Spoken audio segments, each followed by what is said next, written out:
All right, guys, listen, I believe in all y'all.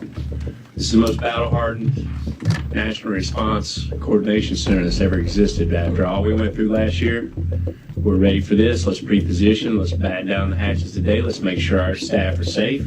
As Hurricane Florence battered the East Coast, Vice News spent 4 days in FEMA's National Response Coordination Center, shadowing Brock Long as the agency responded to the storm. A lot of people don't understand what our role is, but you're standing in the midst of what we do.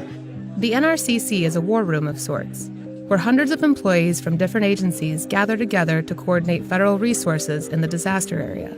Disaster response works best when it's locally executed, state managed, and federally supported. FEMA is not a first responder.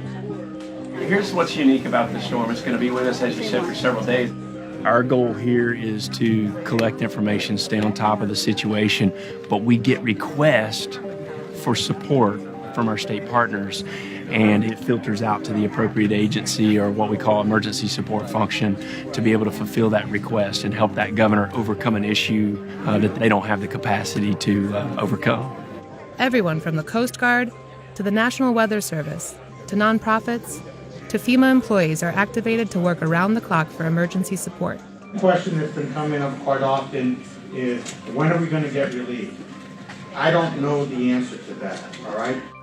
There are volunteers who come here to work in the National Response Coordination Center. They all have day jobs, and they're volunteering their time to come in here and do the work that they're doing for 24/7 for as long as we're activated. The teams focus on things like situational awareness, search and rescue support, and emergency services. They're monitoring weather patterns.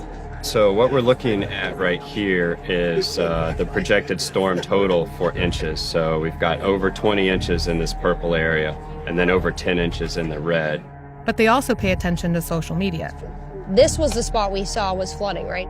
As the operation unfolds and as the disaster continues to unfold, crowdsourcing groups are tracking, any emergent trends, any things that we're not seeing that they're able to flag for us. And we're looking really to build out the resources that are available to use as we try to eventually move into recovery.